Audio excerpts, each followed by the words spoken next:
Bismillahirrahmanirrahim. Assalamualaikum warahmatullahi wabarakatuh. Alhamdulillahirabbil alamin. Allahumma sholli ala sayyidina Muhammad wa ala ali sayyidina Muhammad. Yang terhormat Bapak Prof. Aldrich Rinaldi SH MHum PhD selaku dosen pengampu mata kuliah Manajemen Kepemimpinan. Dan juga yang terhormat Bapak Rizky Syafril SHI MSI selaku asdosnya Bapak Aldrich Rinaldi. Pada kesempatan kali ini, kami dari kelompok 7 yang beranggotakan Ahmad Dhani, Dina Rahmawati, dan Yulfi Islami akan mempresentasikan materi dengan topik sejarah, gaya, dan tipe kepemimpinan. Saya Dina Rahmawati selaku moderator akan memimpin jalannya presentasi pada kali ini. Untuk pembacaan materi pertama akan dibacakan oleh Yulfi Islami. Kepada Yulfi dipersilahkan. Assalamualaikum warahmatullahi wabarakatuh. Perkenalkan, nama saya Yulfi Islami dengan NIM 20329163 akan membahas tentang materi kelompok kami, yakni sejarah, gaya, dan tipe kepemimpinan. Baik, bahasan yang pertama akan saya bahas sendiri yaitu tentang kepemimpinan. Kepemimpinan adalah proses mempengaruhi dan membimbing individu atau kelompok dalam mencapai tujuan atau visi tertentu. Seorang pimpinan adalah individu yang mengambil peran penting dalam mengarahkan, memotivasi, dan mengkoordinasikan orang-orang dalam organisasi atau kelompok untuk mencapai hasil yang diinginkan. Penting untuk diingat bahwa kepemimpinan tidak selalu terkait dengan jabatan atau posisi tertentu dalam hierarki organisasi. Seseorang dapat menjadi pemimpin tanpa memiliki otoritas formal, karena kepemimpinan juga terkait dengan kemampuan mempengaruhi atau memengaruhi orang lain secara positif. Selanjutnya, sejarah tentang kepemimpinan.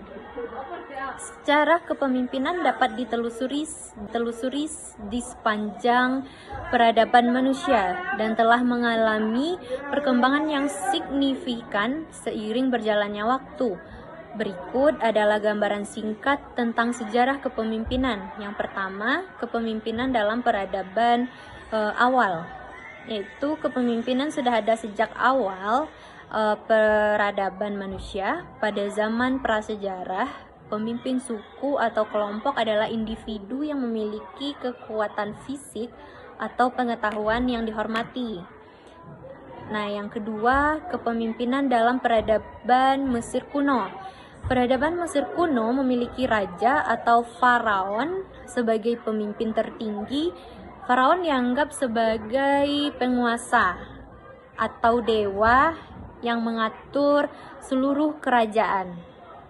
Nah, yang ketiga, kepemimpinan dalam peradaban Yunani kuno. Di Yunani kuno, konsep demokrasi muncul dan warga negara memiliki hak berpartisipasi dalam pengambilan keputusan. Ini adalah awal dari kepemimpinan demokratis. Yang keempat, kepemimpinan dalam Kekaisaran Romawi. Kaisar Romawi adalah pemimpin tertinggi dalam Kekaisaran Romawi. Mereka memiliki otoritas absolut dan kendali atas wilayah yang luas. Yang kelima, terdapat kepemimpinan dalam abad pertengahan. Abad pertengahan melihat munculnya sistem feodal di mana bangsawan atau raja memberikan tanah dan perlindungan kepada pelayan setianya. Ini menciptakan hierarki kepemimpinan yang kompleks. Baik, terima kasih kepada Yulfi Islami yang telah membacakan materi pertama. Materi selanjutnya akan dibacakan oleh saya sendiri. 6. Kepemimpinan dalam abad pencerahan. Pemikir seperti John Locke dan Montesquieu mempengaruhi perkembangan pemikiran tentang pemerintahan yang dibatasi oleh hukum. Ini membuka jalan bagi konsep pemerintahan yang terkendali oleh rakyat. 7. Kepemimpinan dalam abad modern. Abad ke-20. menyaksikan berbagai bentuk kepemimpinan termasuk kepemimpinan politik, militer, dan bisnis. Pemimpin terkenal seperti Martin Luther King Jr. dan Mahatma Gandhi memimpin gerakan perubahan sosial dengan kepemimpinan non-kekerasan. 8. Kepemimpinan dalam era teknologi. Dalam era digital, kepemimpinan menghadapi tantangan baru seiring dengan perkembangan teknologi. Kepemimpinan virtual di mana tim beroperasi dari lokasi yang berbeda semakin umum terjadi. 9. Kepemimpinan global dan tanggung jawab sosial. Pemimpin global saat ini dihadapkan pada isu-isu global seperti perubahan iklim, perdamaian dunia, dan ketidaksetaraan ekonomi. Kepemimpinan bertanggung jawab sosial semakin penting. 10. Kepemimpinan berkelanjutan. Konsep kepemimpinan berkelanjutan muncul sebagai respon terhadap tantangan lingkungan.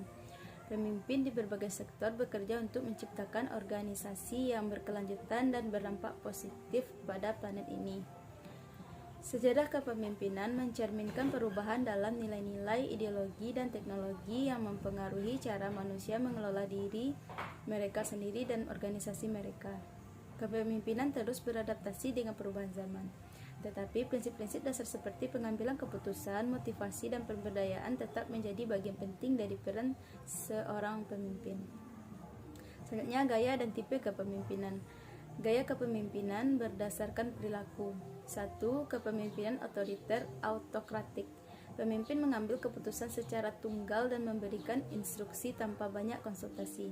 Mereka cenderung mengontrol penuh. 2. Kepemimpinan demokratis partisipatif. Pemimpin mendorong partisipasi dan masukan dari anggota tim dalam pengambilan keputusan. Keputusan diambil bersama-sama. Kepemimpinan laissez-faire. Pemimpin memberikan kebebasan penuh kepada anggota tim untuk mengambil keputusan dan mengelola pekerjaan mereka sendiri. Pemimpin intervensi hanya jika diperlukan. Gaya kepemimpinan berdasarkan fokus. 1. Kepemimpinan transformasional. Pemimpin memiliki kemampuan untuk memotivasi dan menginspirasi tim untuk mencapai tujuan yang tinggi. Mereka berfokus pada perkembangan individu dan menciptakan perubahan positif dalam organisasi. 2. Kepemimpinan transaksional. Pemimpin menggunakan sistem penghargaan untuk hukuman untuk mengarahkan tindakan tim. Mereka lebih terfokus pada tugas-tugas sehari-hari dan pemenuhan sasaran. 3. Kepemimpinan situasional. Pemimpin beradaptasi dengan situasi yang berbeda dan menggunakan gaya kepemimpinan yang sesuai dengan situasi tersebut. Ini juga dikenal sebagai teori Hersey-Blanchard. Sekian pembacaan materi saya. Materi selanjutnya akan dibacakan oleh Ahmad Dhani. Kepada Ahmad Dhani dipersilahkan. Baik, saya akan melanjutkan pembahasan materi di kelompok 7 yaitu gaya kepemimpinan berdasarkan sifat kepribadian. Yang pertama yaitu kepemimpinan karismatik. Pemimpin memiliki daya tarik dan kepribadian yang kuat. Mereka dapat memotivasi orang dengan karisma dan visi mereka. Kepemimpinan servant atau pelayan. Yang mana pemimpin menempatkan kepentingan anggota tim di atas kepentingan mereka sendiri. Mereka fokus pada pelayanan dan membangun orang lain untuk berkembang. Yang ketiga yaitu kepentingan berdasarkan empati. Pemimpin ini sangat empatik terhadap anggota tim. Mereka dapat merasakan perasaan dan kebutuhan orang lain dan berusaha untuk membantunya. Selanjutnya yaitu gaya kepemimpinan berdasarkan pendekatan khusus. Yang pertama yaitu kepemimpinan berbasis hasil. Pemimpin berfokus kepada hasil dan menciptakan lingkungan di mana anggota tim diberikan tanggung jawab untuk mencapai tujuan yang ditetapkan. Yang kedua yaitu kepemimpinan inovatif. Pemimpin mendorong kreativitas dan inovasi dalam tim. Mereka menciptakan lingkungan di mana ide-ide baru diterima dan diimplementasikan. Yang ketiga yaitu kepemimpinan tradisional. Pemimpin menggunakan pertukaran dan transaksi sebagai cara untuk mengarahkan tim. Mereka memberikan penghargaan untuk mencapai pencapaian yang baik dan memberikan hukuman untuk kinerja yang buruk. Yang keempat itu kepemimpinan berkelanjutan. Pemimpin yang berfokus pada praktik berkelanjutan dan lingkungan. Mereka bertujuan untuk menciptakan dampak positif pada lingkungan. Pemimpin yang efektif seringkali menggabungkan elemen-elemen dari berbagai gaya kepemimpinan sesuai dengan konteks dan kebutuhan organisasi atau tim. Kepemimpinan yang sukses juga dapat berkembang seiring waktu dan melalui pembelajaran yang berkelanjutan. Setiap tipe kepemimpinan memiliki kekuatan dan kelemahannya, dan pemimpin yang efektif seringkali dapat menggabungkan elemen-elemen dari berbagai tipe sesuai dengan situasi yang dihadapi. Keberhasilan kepemimpinan juga bergantung pada kemampuan untuk beradaptasi dan belajar dari pengalaman. Mungkin sekian presentasi dari kelompok 7. Assalamualaikum warahmatullahi wabarakatuh.